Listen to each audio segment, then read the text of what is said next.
Bradesco, encare o futuro. Abra sua conta pelo app. Olá, boa noite. Boa noite.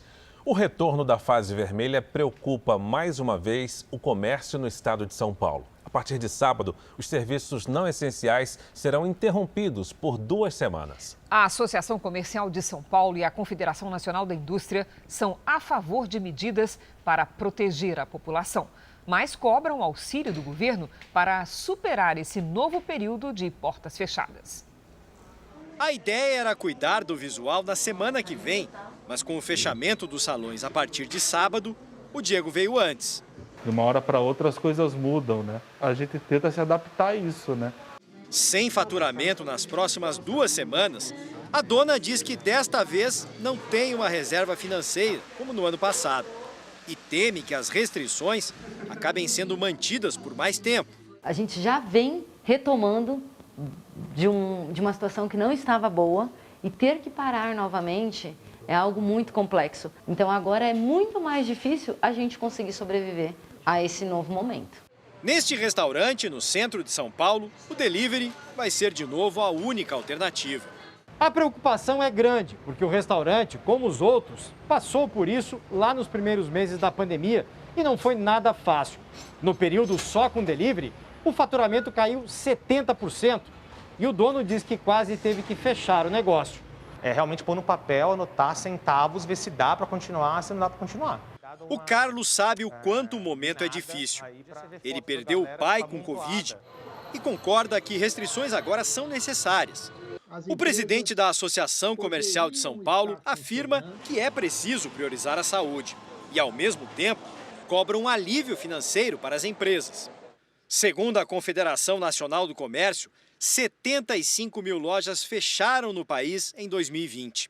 Ou o governo ajuda agora as empresas através de ajudas financeiras ou de postergação dos impostos. Se não fizer isto, mais empresas vão fechar e mais desemprego. Este é o forte impacto das restrições necessárias, mas se não vier com uma contrapartida, o impacto será devastador. A indústria está livre das restrições, mas tem receio de que o avanço da pandemia atrapalhe ainda mais a retomada do setor. São empresas que estão realmente com dificuldades para se manter, por isso é importante reforçar a importância da gente voltar a disponibilizar linhas de créditos, principalmente capital de juros, apoiado pelo Tesouro Nacional. Para comércio e indústria, o país só tem um caminho. A vacinação. O Conselho Federal de Medicina divulgou nota em que afirma que as medidas restritivas reduzem momentaneamente a pressão no sistema de saúde, mas geram graves consequências para a sociedade, com o fechamento de empresas e o desemprego. O Conselho disse que a vacinação é o caminho mais curto para a superação da pandemia. Veja agora outros destaques do dia. Rio decreta toque de recolher a partir de amanhã. No Sul, pesquisadores confirmam contaminação simultânea por 2 cepas de coronavírus. Bolsonaro critica medidas de restrição e diz que vai comprar as vacinas disponíveis. Senado aprova novo auxílio emergencial e limita gastos em 44 bilhões de reais. E o gato cheio de charme que já protegeu 3 chefes de Estado britânicos.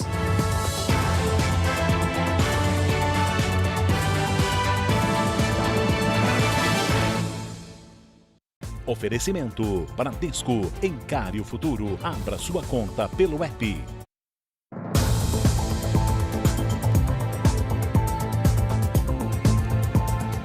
A Prefeitura do Rio de Janeiro reduziu os horários de funcionamento de bares e restaurantes a partir de amanhã para conter o avanço da Covid-19. Festas, eventos e o funcionamento dos quiosques da orla da praia ficam proibidos. Serão 7 dias de restrições. A partir das 5 horas da tarde desta sexta-feira, os cariocas terão que cumprir as novas medidas para conter o avanço da Covid-19. Estará proibida a permanência nas ruas entre as 11 da noite e as 5 da manhã. A circulação é autorizada. O comércio nas praias, como quiosques e ambulantes, não será permitido. Festas e eventos também não. Bares e restaurantes só poderão funcionar até às 5 da tarde e com apenas 40% da capacidade. Mas quem depende do setor protestou. Primeiro, em frente à prefeitura. Pegou a gente, todo mundo de surpresa. Infelizmente, hoje a gente está vendendo num dia para pagar o dia seguinte. No fim da tarde, funcionários e comerciantes fecharam avenidas na zona oeste da cidade, pedindo mudanças das regras de restrição. O trânsito parou. Essa rua é um tradicional ponto de encontro da Barra da Tijuca. São dezenas de bares e restaurantes que terão que se adequar às novas regras. E os clientes também. Quem for flagrado em aglomerações e sem máscara vai pagar multa de R$ 542. O alerta sobre a escassez de leitos no país, feito pela Fundação Oswaldo Cruz, e ainda o aumento da procura por atendimento nos postos de saúde, foram determinantes para o anúncio das novas medidas. Se nós não tivermos uma colaboração muito firme e compromissada da parte da sociedade, considerando que a vacinação está mais lenta do que o desejado, nós poderemos ter não só o março mais triste, mas o abril mais triste também. Os hospitais públicos estão com 76% de ocupação. Em uma semana, a prefeitura espera diminuir as internações por Covid-19 e tentar evitar perdas como a de Valquíria. A mãe dela esperou 10 dias por um leito de UTI. Morreu no dia da transferência. Eu implorava pro médico para poder internar ela. Não podia fazer nada. O Nordeste do país também enfrenta uma situação que beira o colapso. Em Natal, falta leito até mesmo para as grávidas. O Rio Grande do Norte ultrapassou hoje 170 mil casos de pessoas diagnosticadas com a Covid-19. Mais de 3.600 morreram com a doença. Nos hospitais, a situação é crítica. A taxa de ocupação das UTIs chega a 94,3%. 16 hospitais atingiram a capacidade máxima. 56 pacientes esperam por um leito na UTI. Nessa maternidade em Natal não há mais como receber gestantes. Mesmo quem não tem Covid não encontra vaga. Os bebês que nascem ficam no centro cirúrgico. O número de pacientes gestantes com Covid não para de aparecer, de crescer, de ser encaminhado aqui para a nossa maternidade e nós estamos com leito de UTI e da enfermaria com 100% de ocupação. Diante da alta ocupação de leitos, o governo do Rio Grande do Norte prepara um novo decreto, aumentando as restrições de circulação. As medidas devem entrar em vigor a partir de segunda-feira. Segundo o governo, não será um bloqueio total. O horário de recolher, que hoje é das 10 horas da noite às 5 horas da manhã, será ampliado e também haverá mais restrições em relação ao funcionamento do comércio. A situação também é preocupante em outros estados do Nordeste. No Ceará, a taxa de ocupação dos leitos de UTI está em mais de 90% e a partir de amanhã passa a valer o bloqueio total em Fortaleza pelos próximos 14 dias. Só os serviços essenciais poderão funcionar. Na Bahia, o governo do estado alugou 4 contêineres refrigerados para colocar corpos de pacientes mortos pela Covid-19 em Salvador. E no estado de Pernambuco, 94% dos leitos de UTI estão ocupados. E a região sul do país é uma das que mais sofrem com o caos na saúde por causa do aumento de internações por Covid-19. O Rio Grande do Sul prorrogou o período de restrição máxima e Santa Catarina começou a transferir pacientes para outros estados. Em Chapecó, um grupo de pessoas ajoelhadas cercou o muro de um hospital em oração pelos parentes internados. Em Xaxim, um apelo nas redes sociais. Eu sou neto do seu João Maria Pereira. Ele precisa de um leito de UTI urgente. Apesar do pedido, Samara segue na luta por um leito para o avô. E o nosso desespero ele ainda continua. O meu avô ainda está à espera de um leito de UTI. Em 2 regiões do estado, incluindo a Grande Florianópolis, não existem leitos vagos de UTI. Nas outras, a ocupação passa de 98%. Hoje, um avião do Corpo de Bombeiros fez o transporte de mais um paciente para o Espírito Santo. A expectativa é de que outras 16 pessoas em estado crítico também sejam transferidas para hospitais de Vitória. Aqui no Rio Grande do Sul, a situação crítica levou o governo a prorrogar a bandeira preta em todo o estado. E agora, sem data definida para acabar, desde terça-feira, os hospitais gaúchos estão com todas as vagas de UTI ocupadas. São recordes sucessivos de mortes. De ontem para hoje, foram 188. É o maior número desde o início da pandemia. A mãe de Denissa tinha 67 anos e não resistiu ao vírus. Eu não pude ver a minha mãe, eu não pude pegar na mão dela e dizer tudo que eu tinha vontade.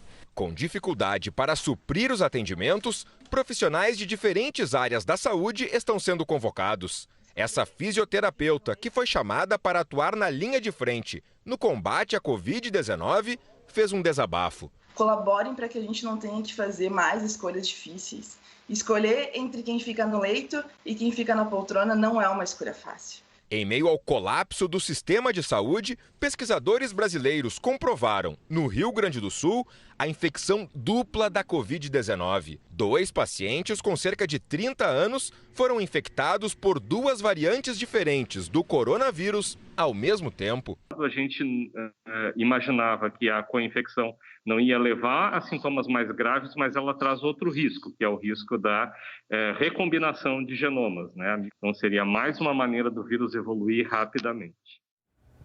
O estado de São Paulo bateu recorde de internados por Covid-19. A ocupação dos leitos de UTI atingiu 77%.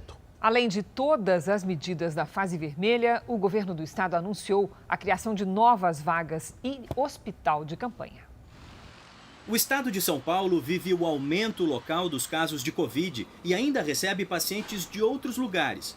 Hoje são 62 do Amazonas e 29 do Pará em atendimento no estado. Só para citar 2 exemplos. Para atender a demanda crescente, o governo anunciou a criação de 500 novos leitos hospitalares nos próximos dias. E estaremos anunciando para vocês nos próximos dias um hospital que será realizado aqui em São Paulo, uma unidade hospitalar inteira. Ali nós teremos mais 130 leitos, inclusive 30 leitos de unidade de terapia intensiva. O Instituto Emílio Ribas, referência no atendimento de doenças infecciosas na América Latina, mais uma vez tem todos os leitos ocupados. Por isso o reforço aí de todas as medidas da fase vermelha e de tudo que está se tentando para evitar. Que se isso não acontecer, em 2 semanas a gente poderia ter o teto máximo de leitos do estado e da capital. O Emílio Ribas terá 10 novos leitos daqui a 2 semanas. O estado tem taxas de ocupação de leitos de UTI que beiram os 80%. Uma situação que tem se agravado nas 2 últimas semanas. Os hospitais particulares também ampliaram as redes de atendimento. O pessoal fala, está com 90%. Não está com 90%, está com 190%. Você tem hospitais que tinham 8 UTIs, estão com 16. Hospitais que trabalhavam com 10 leitos, dobrando para 20. Então, onde era uma semi-intensiva ou era um quarto normal, virando UTI e você aumentando. Um novo lote com insumos para a produção de 14 milhões de doses da Coronavac chegou hoje em São Paulo. Mas além da vacina, o médico intensivista, que vive todos os dias a realidade de uma UTI, acredita que a reabertura de mais hospitais de campanha poderia desafogar o sistema em São Paulo. A solução seria você ter hospitais de campanha, mas feito bem precisamente, concentrado e com uma boa retaguarda de equipe médica ou de algum hospital para estar comandando esses pacientes. A vacinação contra a Covid para idosos com 78 anos começou hoje no Rio de Janeiro e os músicos Paulinho da Viola e Caetano Veloso receberam a primeira dose. Caetano disse que acha certo se vacinar e em maio ele retorna para tomar a segunda dose da vacina. Paulinho da Viola tomou a vacina dentro do carro e fez um alerta após ser imunizado. Não deixe de se vacinar quando chegar a sua vez. A Prefeitura do Rio vacina idosos com 78 anos até amanhã. Vamos aos números de hoje da pandemia no Brasil. Segundo o Ministério da Saúde, o país tem mais de 10.793.000 casos da Covid-19. São quase 261 mil mortos. Foram 1.699 registros de mortes nas últimas 24 horas. Este é o segundo maior número de óbitos em um único dia desde o início da pandemia de coronavírus. Também entre ontem e hoje, 45 mil pessoas se recuperaram. No total, já são mais de 9.637.000 pacientes curados e 895 mil seguem em acompanhamento. A Organização Mundial de Saúde afirmou que os casos da Covid-19 aumentaram na Europa. Segundo a OMS, o aumento foi de 9% na última semana, interrompendo uma série de 6 semanas consecutivas de queda. Pouco mais de 1 milhão de casos foram confirmados nos 53 países monitorados. A entidade acredita que a vacinação está dando resultado, mas precisa ser acelerada. Na Itália, o Ministério da Saúde decidiu vacinar com apenas uma dose pessoas que foram infectadas nos últimos 6 meses. A intenção do governo é economizar doses. Hoje, a Comissão Europeia e a Itália bloquearam um carregamento de vacina que tinha como destino a Austrália. A AstraZeneca não teria respeitado compromissos contratuais com a União Europeia. Veja a seguir, Senado aprova um novo auxílio emergencial com limite de 44 bilhões de reais. E daqui a pouco, a agressão psicológica contra a mulher pode virar crime.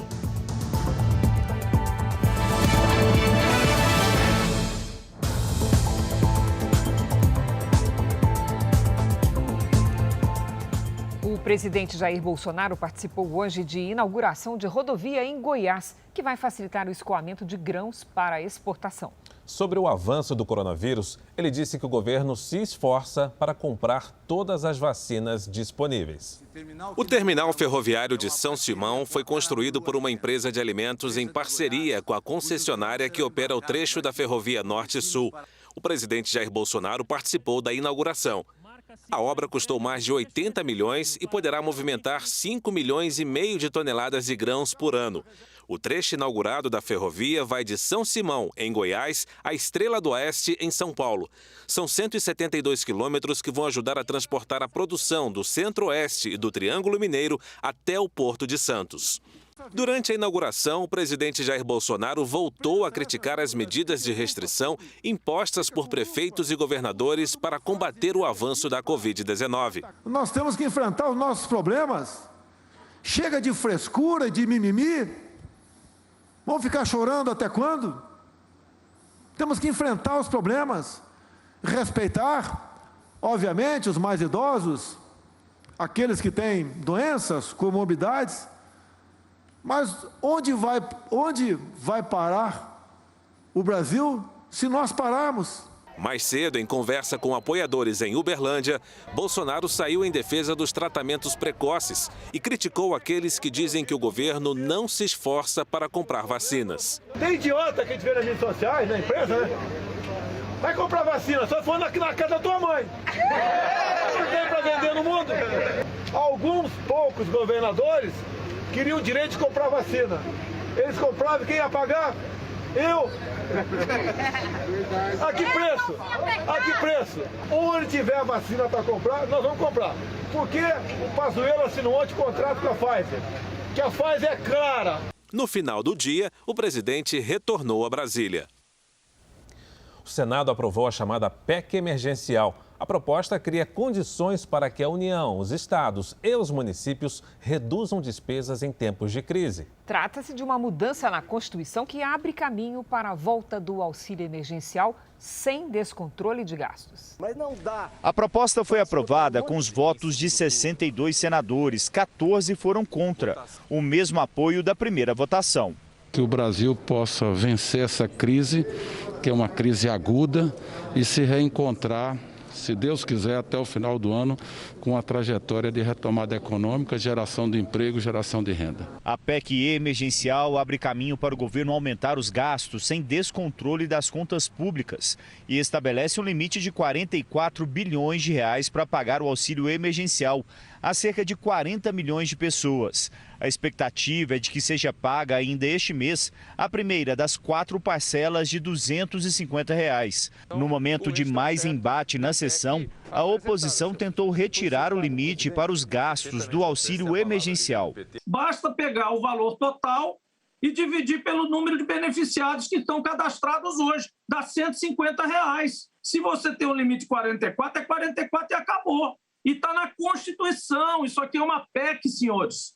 Mas prevaleceu o controle das despesas. Aquilo que nós nos comprometemos desde o início da nossa gestão como presidente do Senado, de pautar a PEC emergencial e aprová-la como uma condição de um protocolo fiscal necessário para o auxílio emergencial, foi cumprida pelo Senado. Agora a PEC se dirige à Câmara dos Deputados para a sua apreciação. Para que o auxílio emergencial seja pago este mês, ainda são necessárias 2 votações na Câmara dos Deputados, já que se trata de uma mudança na Constituição.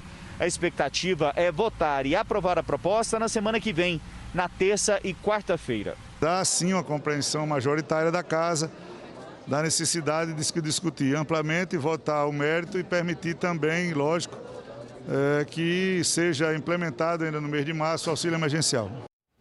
Vamos agora com a opinião do Augusto Nunes, direto de Brasília. Boa noite, Augusto. Boa noite, Cris. Boa noite, Fara. Boa noite a você que nos acompanha. Como vem alertando o presidente da República, o auxílio emergencial é inevitável, mas é também um endividamento. Não há um dinheiro guardado para esse tipo de urgência. A verba de, no mínimo, 44 bilhões de reais será bancada pelos pagadores de impostos. Somos nós, não custa lembrar, que financiamos todos os gastos dos governos. Cabe aos governantes, portanto, tomar medidas que amenizem a expansão desse buraco nas contas públicas. Também é preciso manter sob estreita vigilância, com a ajuda do Ministério Público e da Polícia, a distribuição do auxílio emergencial. Bilhões de reais já se foram pelo ralo do Covidão. Nesta semana, um banco demitiu 50 funcionários por terem recebido ilegalmente o primeiro lote do Socorro Federal, que acrescentaram aos salários pagos em dia. Claro que existem milhares de casos semelhantes. Para gente assim, demissão é pouco. Esses delinquentes merecem cadeia. O Brasil inventou um tipo de crime que nem foi ainda incluído no Código Penal: o furto hediondo. Um motorista foi preso após a polícia encontrar uma pequena fortuna. Sabe quanto, Fara? Quanto? R$100 mil escondidos no painel do carro em Santa Isabel, interior de São Paulo. Agentes da Polícia Rodoviária Federal localizaram maços de dinheiro dentro do painel do automóvel que tinha saído de São Paulo e ia para o Rio de Janeiro. Também foram apreendidas anotações que indicam que o dinheiro pertencia a uma facção criminosa que atua dentro dos presídios. O motorista disse que não sabia sobre o dinheiro escondido. Veja a seguir, um confronto entre policiais e traficantes levou pânico e parou os trens no Rio de Janeiro. Uma pessoa morreu. E veja também, ele trabalha há 10 anos protegendo os chefes de Estado britânicos e não perde a pose.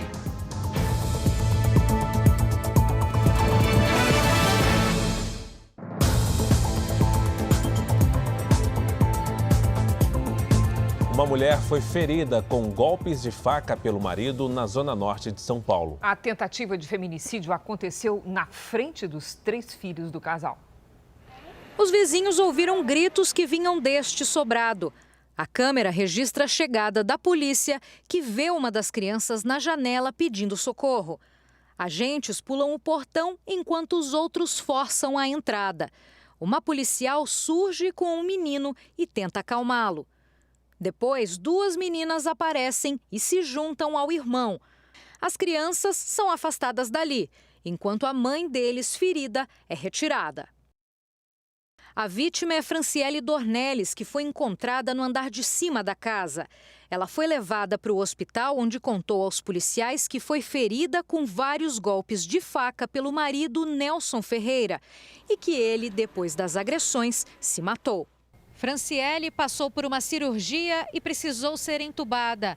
O quadro de saúde dela é estável e não há risco de morte.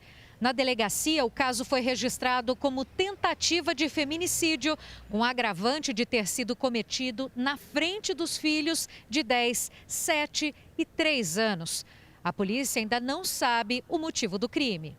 Este flagrante teria sido gravado por um dos filhos do casal durante a briga. Para! A polícia está com as imagens para investigar o caso. Nelson tinha uma churrascaria em São Paulo. Um dos funcionários esteve na casa à procura do patrão porque não apareceu para abrir o restaurante. Para ele, foi uma surpresa o que aconteceu. A esposa dele, as crianças iam para visitar, almoçavam e iam embora. As crianças foram levadas para a casa de parentes. A violência física contra as mulheres costuma ser precedida de outro tipo de violência, a psicológica. As ofensas e humilhações são tão comuns nesses casos que agora um projeto em discussão no Congresso tenta transformar esse tipo de abuso em crime. As pessoas olham para mim até com um tom de deboche. Nossa, mas você tá ótima, nem parece, né? Nem machucou tanto. No dia 8 de outubro do ano passado, Patrícia foi agredida pelo então parceiro. Ele me deu um murro na nuca, eu já caí no degrau, já quebrei os dentes da frente, tive derrame nos 2 olhos, cirurgias na face, na boca. Foi só a última agressão de Marcos de Gaspar e Bruno. Ao longo de 4 anos, Patrícia sofreu violência física e psicológica. Ah, você vai pintar a unha de vermelho? Você vai passar rosa na unha? Que isso? Meu, você é uma mulher casada, passa um esmalte clarinho. A violência psicológica é uma forma de tortura lenta e devastadora, que mina a autoestima e causa danos emocionais que nem todos enxergam, nem mesmo a vítima. E quando ela se dá conta, já está sofrendo outros tipos de violência doméstica. Segundo a especialista do projeto Novo Olhar, que dá assistência médica e de saúde mental a mulheres vítimas de violência doméstica, em 90% das denúncias, as agressões começaram com violência psicológica. Tudo começa por ela. Eu chamo a violência psicológica da violência silenciosa, porque ela vem junto com o início da relação. E ela é invisível. Esta semana, a Associação de Magistrados do Brasil entregou aos presidentes da Câmara dos Deputados e do Senado proposta para transformar a violência psicológica em crime. São 5 medidas simples que visam trazer uma resposta rápida àquele que cometeu crimes de violência contra a mulher. Essa tortura, ela modifica o teu íntimo, ela modifica a tua mente, ela mexe com a tua dignidade, ela mexe com a autoestima. É um crime. A Corregedoria da Polícia Militar de São Paulo investiga a atuação de um grupo de policiais suspeitos de tortura, assassinato e invasão da casa de um empresário da região de Sorocaba, no interior do estado. Eles foram afastados depois da denúncia da viúva da vítima. Os policiais contam que procuravam drogas e armas. Pela primeira vez, esta mulher resolveu contar o que aconteceu na noite em que o marido dela, o empresário Rinaldo Magalhães, de 55 anos, foi morto a tiros de fuzil por policiais do BAEP, um batalhão de ações especiais da Polícia Militar em São Paulo. O meu esposo, ele saiu daqui para pedir ajuda. E foi assassinado pelos policiais, aqueles que eram para defender ele e não matar ele. Rinaldo era dono desta marina na represa de Itupararanga, em Mairinque, a 70 quilômetros da capital paulista. A chácara era também onde a família vivia há 10 anos. Na última sexta-feira, homens armados invadiram o local. PMs confirmaram em depoimento que estiveram no endereço para apurar uma denúncia de que ali haveria armas e drogas, e que a mulher do empresário estava nervosa por ter sido agredida por um grupo de pessoas que conseguiu correr com a chegada dos policiais. Isso não existe. Na verdade, o grupo criminoso eram eles mesmos, os fardados e os paisanos. Das 6 pessoas que estavam em casa, 3 pularam esta janela. A filha, o namorado e uma amiga. Os 3 correram em direção à represa e pediram socorro. Naquele momento, imaginavam que era um assalto. Entraram lá em casa, apontaram a arma na cabeça de todo mundo. Tem 5 caras lá em casa com um monte de arma. Eu consegui fugir pela represa, apontaram a arma na cabeça da mãe e do pai. Rinaldo também conseguiu fugir. Entrou no carro da mulher, pediu ajuda para este vizinho e saiu por uma estrada de terra. Aquela voz de desespero, sabe? Uma pessoa desesperada, querendo ajuda. Ele passou lá, pediu, liga pra polícia.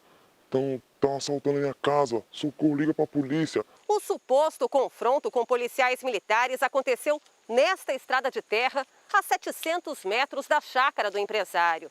A família e os amigos dizem que ele saiu para pedir socorro.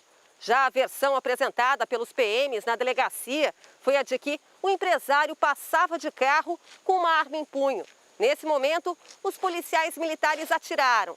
Rinaldo teria então parado o veículo, descido do carro blindado e com uma pistola na mão, atirado contra 4 PMs, 3 deles armados com fuzis. Se ele fosse um bandido, ele jamais ia procurar ajuda, jamais ia ligar para a polícia, jamais ia parar do lado de um carro da polícia para pedir ajuda, entende? E jamais ele ia parar, ele está num carro blindado, era só ele correr. A casa foi revirada em busca de drogas que não foram achadas. Debaixo do colchão, policiais militares disseram ter encontrado armas que seriam da dona de casa, guardadas com os enfeites de Natal. Ela foi levada para a delegacia no camburão da viatura, como criminosa, e resolveu procurar a corregedoria da Polícia Militar para que a morte do marido e as agressões que sofreu sejam investigadas. Eles gritaram, me apavoraram, me jogaram no chão e pisou em mim, chutou. Depois me levantaram. Quando eu me levantei, é difícil falar, eu estava com muito medo. Já entrou os guardas fardados. Puseram um saco preto na minha cabeça, que era da árvore de Natal, e me sufocaram até eu fazer xixi na roupa. A Secretaria da Segurança Pública informou que a Polícia Civil e a Corregedoria da Polícia Militar investigam o caso e que os policiais que participaram da ação foram afastados até a conclusão do inquérito. No Rio de Janeiro, uma enfermeira morreu depois de ter sido atingida na porta de casa durante um tiroteio entre policiais e traficantes. O confronto também parou o transporte ferroviário. Entrincheirados no trem. São passageiros em pânico que tentaram se proteger dos tiros. Nessa imagem, é possível ver a correria dos policiais na estação em meio ao fogo cruzado. O confronto entre criminosos e policiais foi no ramal que atende a Baixada Fluminense. A concessionária que administra o sistema de trens pediu que as forças de segurança agissem contra traficantes que se instalavam em torno da estação de Vigário Geral, que fica a 20 quilômetros do centro do Rio. A reação do crime organizado foi invadir um trem que estava parado na estação. Os traficantes ordenaram a saída de passageiros e do maquinista. A via férrea foi bloqueada com pedaços de pau. A circulação de trens ficou interrompida por 4 horas e meia. Durante o tiroteio, uma mulher foi atingida por uma bala perdida e morreu. Luana da Silva Pereira, de 28 anos, estava na porta de casa. Acho que ela abriu a porta de novo e começou a falar com o vizinho. Foi na hora que eu escutei um tiro só. E nisso que eu escutei esse um tiro, foi na hora que eu abri a porta, ela já estava deitada já. A morte de mais um inocente revoltou a comunidade. A polícia chegou a dar tiros de bala de borracha e lançou bombas de efeito moral contra os manifestantes. A Polícia Civil garante que o tiro que matou Luana partiu de traficantes. Só este ano, 19 pessoas foram atingidas por balas perdidas na região metropolitana do Rio. A enfermeira foi a 9ª vítima a perder a vida. Eu não acreditava, sabe? Uma pessoa tão boa, cara. Será que na hora que eles não viram que era inocente, era uma mulher? Não é possível. O Hospital Público de Belo Horizonte, especializado em queimados, registrou um aumento de 68% nos atendimentos durante a pandemia. Em alguns casos, os acidentes acontecem depois que a pessoa passa álcool em gel nas mãos e vai cozinhar. O ferimento no braço foi para salvar a mulher. Paulo correu para apagar o fogo que se alastrava pelo corpo da esposa Jéssica, de 28 anos. No caso dela ligar o isqueiro, esse fogo do isqueiro já pulou na mão dela, no braço dela. Mas eu acho que ela não percebeu, porque é uma chama muito clara. E ela tentou apagar, acabou que passou para o outro braço e pegou na camisola dela. Internada há 4 dias, Jéssica teve queimaduras de 2º grau em 17% do corpo. Olha essa situação que a minha cunhada se encontra. Foi um descuido na cozinha. Para esquentar um pouco de leite, a manicure passou o álcool em gel nas mãos e imediatamente acendeu o fogão sem esperar a evaporação do produto, que tem conteúdos inflamáveis na fórmula. As chamas subiram pelo braço e passaram para a roupa. Um incidente que serve de alerta neste período de pandemia. No hospital público, que é referência para queimados, os casos de acidentes com álcool em gel aumentaram 68% desde o início da pandemia. E a queimadura por álcool, ela é de gravidade maior do que uma queimadura por água quente, uma escaldadura. Para evitar acidentes, é necessário observar as orientações de segurança que estão nos rótulos e não usar álcool em gel se for mexer no fogão. Você pode substituir uma substância que tem um risco por uma substância sem qualquer risco, né, que é a água e sabão. O ministro da Saúde visitou hoje a cidade de Cascavel, no Paraná.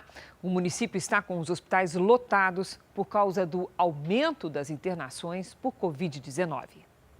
O ministro foi ver de perto o colapso na saúde enfrentado pela cidade no oeste paranaense. Cascavel tem uma das situações mais críticas do país, com 98% dos leitos de UTI ocupados. Em todo o estado, 811 pacientes esperam por leitos de terapia intensiva para a Covid-19. Todo dia na UBS, todo dia nas UPA, o prefeito tem que morar lá dentro, garantindo que as pessoas cheguem na hora e se tratem na hora, se cuidem na hora. No hospital referência em Covid-19 na cidade, pacientes são atendidos em corredores e na recepção. Os Ministérios Públicos Federal e Estadual pediram na Justiça transferência de pacientes e criação de novos leitos com urgência. Segundo a Secretaria de Saúde do Paraná, a situação no estado chegou no limite por causa da circulação da variante brasileira do coronavírus, chamada de P1. E essa cepa variante P1 que mudou tudo nos últimos 45 dias. Então, estamos diante de muitas situações difíceis, dramáticas. Pazuello também visitou o centro de vacinação de Cascavel e liberou um lote extra de imunizantes para os moradores da cidade. O ministro disse que semanalmente serão enviadas remessas de vacinas a todos os municípios do país. A meta é estabilizar a produção das doses neste mês e vacinar toda a população do Brasil até dezembro deste ano. Toda semana nós vamos distribuir uma boa quantidade de vacina e isso vai sendo suprido de forma comum e conjunta para todos os municípios do país. Diante do agravamento dos casos de coronavírus, governadores enviaram uma nova carta ao presidente Jair Bolsonaro pedindo que o governo federal adote medidas para a aquisição de mais vacinas. E hoje o presidente da Anvisa explicou aos senadores detalhes sobre a liberação de imunizantes contra a Covid-19. A sessão teve a participação também de representantes do Ministério da Saúde. O diretor-presidente da Anvisa ressaltou a necessidade de critérios rígidos no processo de aprovação de qualquer imunizante e que a agência tem sido rápida nas análises de vacinas. 9 dias, 2 protocolos. Por que isso foi possível? Porque a própria Anvisa se preparou para esse momento, criando as ferramentas regulatórias inéditas no Brasil e na América do Sul.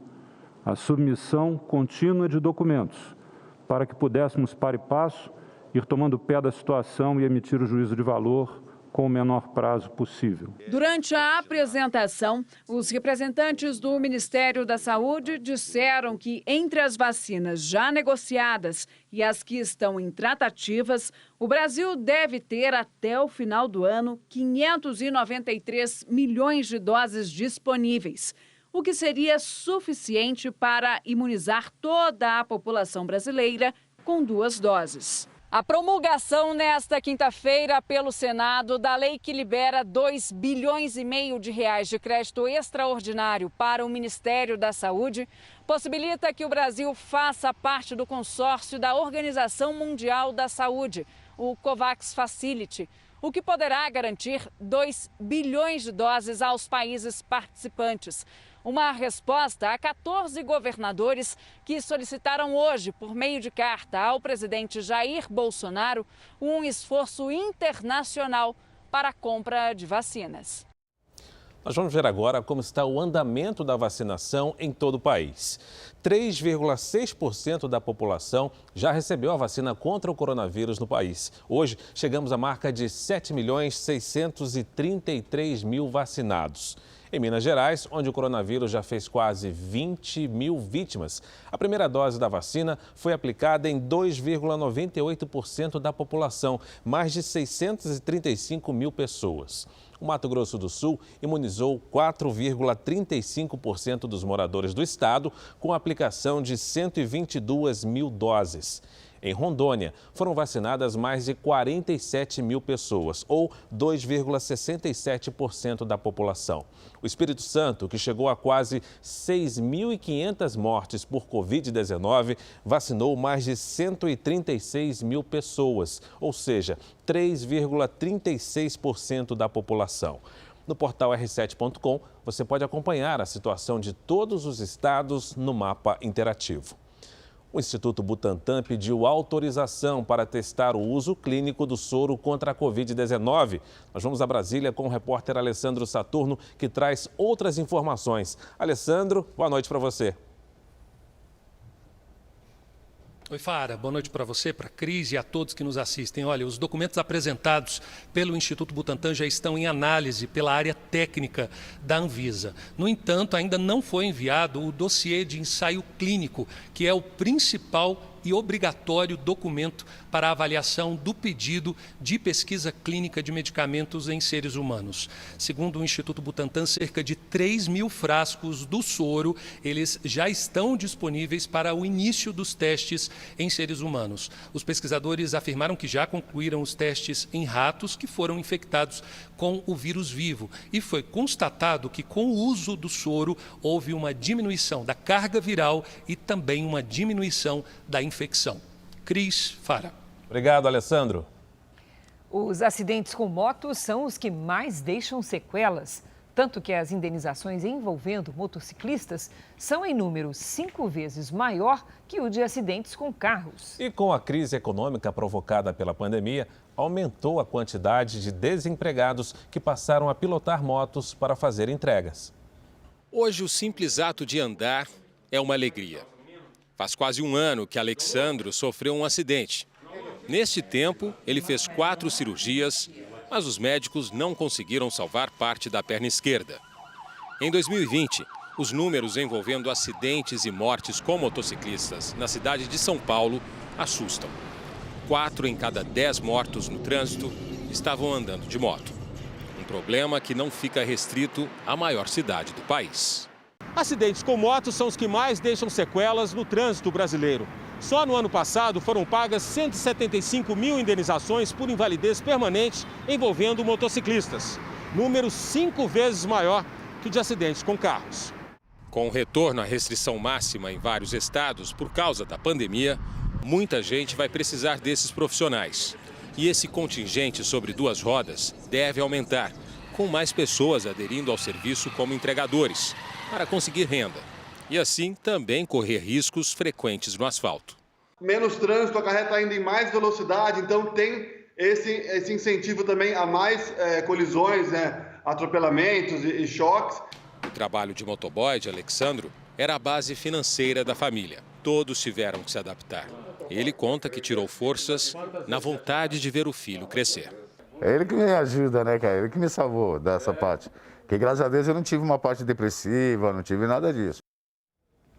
Um símbolo do Pantanal invadiu as cidades de Mato Grosso do Sul e assustou moradores. Mas os pesquisadores sabem da importância de preservar a natureza. E por isso são capazes de rodar mais de 300 quilômetros para salvar um ninho cheio de ovos. Na cidade de Corumbá, um jacaré foi capturado pelos bombeiros na varanda de uma casa. O animal estava bastante agitado e tinha um anzol de pesca preso ao corpo. Os bombeiros conseguiram conter o bicho e o devolveram ao rio. Em Três Lagoas, na outra ponta do estado, um jacaré também apareceu em uma das lagoas que dá nome à cidade. Perto do réptil, um ninho com 40 ovos. Com a autorização do IBAMA, o animal adulto foi recolhido e levado seguro para uma área de reserva, longe da cidade. Já os ovos receberam marcações e viajaram cerca de 350 quilômetros até a capital Campo Grande. Os ovos de jacaré foram trazidos aqui para esta universidade e passaram a ser monitorados por biólogos e veterinários. A sala toda foi adaptada na temperatura e umidade adequadas para que nada interrompa o processo de desenvolvimento dos ovos. A expectativa é de que os jacarezinhos nasçam dentro de 30 dias. Os filhotes ainda serão acompanhados por 2 anos antes de retornarem à natureza. Agora veja que surpreendente. 7 das 10 cidades brasileiras que mais emitem gases do efeito estufa ficam na Amazônia. A principal causa é o desmatamento por queimadas. Essa é a primeira vez que um estudo desse tipo é feito no país. Os pesquisadores analisaram a emissão de gases do efeito estufa de todos os municípios do país. O estudo calculou dados num período de 18 anos e constatou que as 10 cidades brasileiras que mais poluem emitem juntas cerca de 170 milhões de toneladas de gás carbônico. Isso é maior que a quantidade produzida por países como Bélgica e Peru. A pesquisa feita pela primeira vez no Brasil apontou que as 7 cidades que mais poluem ficam aqui na Amazônia. Segundo o Observatório do Clima, o desmatamento é a principal fonte de emissão de gases na atmosfera. Em seguida vem a agropecuária, depois a produção de energia e, por fim, a má destinação do lixo. A cidade de São Félix do Xingu, no Pará, foi a campeã de emissão. Foram quase 30 milhões de toneladas de gás carbônico em apenas um ano, 85% devido ao desmatamento. O município tem o maior rebanho do país, o que contribui para a poluição. São Félix do Xingu sozinha emite mais CO2 do que o Uruguai, Chile, Noruega, Costa Rica e Panamá. Se fôssemos analisar somente a poluição provocada pelas indústrias e fornecimento de energia, São Paulo estaria em primeiro lugar. Já o Rio de Janeiro lidera os municípios que mais poluem a atmosfera por causa da má destinação dos resíduos. Enquanto o Brasil não se dá conta que a sua principal contribuição para a mitigação das mudanças climáticas globais está relacionada a governança de suas florestas, o melhor uso do solo da agropecuária, a gente não vai conseguir dar a nossa contribuição, e a gente vai sentir as consequências disso.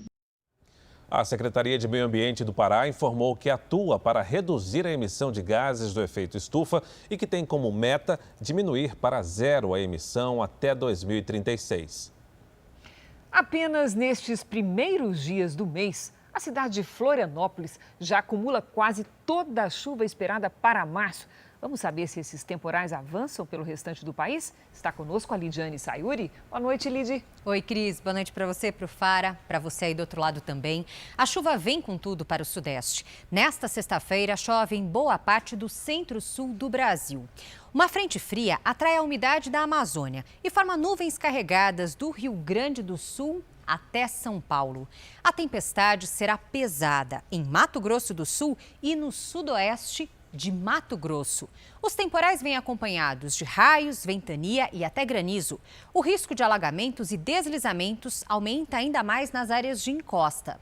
Previsão de pancadas fortes de chuva em todo o litoral norte do país, incluindo o Nordeste. Tempo firme apenas entre o norte fluminense e a Bahia. À tarde, faz calor de 32 graus em Rio Branco e Palmas. Em Salvador, faz 30. A capital mais quente amanhã será o Rio de Janeiro, com 39. E em Cuiabá, até 31. No Recife, 29 graus, com pancadas de chuva à tarde. Em Curitiba e Campo Grande, tempo fechado, com chuva a qualquer hora e máximas entre 21 e 25 graus. Na capital paulista, antes dos temporais, faz até 30 graus, com aviso aos paulistanos. Podemos ter transtornos como alagamentos, quedas de árvores e outras complicações, viu, Cris? Fica o alerta, né, Lídia? Fica Obrigada, a dica. querida. Até amanhã. Um terremoto de magnitude 8 em um sistema de medição que vai até 9 atingiu a Nova Zelândia e houve alerta para tsunami. O epicentro do tremor foi registrado nas ilhas Kermadec, no sul do Pacífico, a uma profundidade de cerca de 10 quilômetros. Autoridades pediram para os moradores deixarem a região costeira. Mais cedo, outros 2 tremores foram sentidos na região. Um relatório divulgado hoje, Dia Mundial da Obesidade, mostrou que mais de 2 milhões de mortes por Covid-19 no mundo aconteceram em países com altos índices de obesidade. Esse número corresponde a quase 90% de todas as mortes. Os dados do estudo feito pela Federação Mundial de Obesidade apontam que os países com alta porcentagem de obesidade registraram 10 vezes mais mortes por coronavírus do que os outros. Pessoas obesas têm maior risco de complicações de infecções respiratórias, diz a diretora da federação. Do total de 2,5 milhões de mortes no mundo, 2,2 milhões aconteceram nos países com grande parcela de população em condições de sobrepeso ou obesidade. Isso equivale a 88% das mortes no mundo. Para medir o impacto da obesidade em pacientes com Covid-19, foram cruzados os dados de mortalidade da Universidade Johns Hopkins, aqui nos Estados Unidos, com os números de obesidade da Organização Mundial da Saúde. Ao todo, mais de 160 países foram analisados. Estados Unidos e Brasil, onde mais pessoas morreram por causa da Covid, registram alto percentual de habitantes com excesso de peso. Entre os americanos, 40% dos adultos são considerados obesos. No Brasil, segundo o IBGE, 60% da população maior de idade está acima do peso. Idade e peso são os 2 indicadores mais fortes de mortalidade por Covid. Ambos precisam ser critérios para prioridade na vacinação, completa a diretora. No Reino Unido, um ilustre personagem que já virou uma das principais atrações do país completou 10 anos de serviços prestados ao governo britânico. Você vai conhecer agora o gato Larry, morador de um dos endereços mais conhecidos do mundo. Quando o assunto é o posto mais antigo no Reino Unido, ele só perde para a Rainha Elizabeth. Mas o gato Larry também tem status de majestade em um dos endereços mais famosos do país. Downing Street, número 10, a residência oficial do primeiro-ministro britânico. O felino, que estava em um abrigo, foi convocado para uma missão pouco glamurosa: matar ratos. Mas logo ganhou fama e já dividiu a atenção dos jornalistas com grandes nomes como o ex-presidente americano Barack Obama e o rei Felipe VI da Espanha. Além de se exibir para as câmeras, na sombrinha, é claro, Larry cumpre bem a função de manter a mobília histórica do endereço nobre longe dos roedores. O gato mais famoso do Reino Unido completou 14 anos em fevereiro. Há 10 ele trabalha em Downing Street. Agora é companheiro de casa do primeiro-ministro britânico Boris Johnson. Mas já dividiu o endereço com outros chefes de governo, como David Cameron e Theresa May. E o gato tem moral. É só esperar na porta para que ela seja aberta pelo segurança. Acompanhou de perto os bastidores da saída do Reino Unido da União Europeia, o avanço da pandemia de Covid-19 em um dos países mais afetados da Europa. Agora, imagina se esse gato falasse. Larry, celebridade, Fara. Exatamente. O Jornal da Record termina aqui. A edição de hoje na íntegra e também a nossa versão em podcast estão no Play Plus e em todas as nossas plataformas digitais. E à 00:30 tem mais Jornal da Record. Você fica agora com a novela Gênesis. E a gente se vê amanhã. Até lá. Boa noite para você e até amanhã.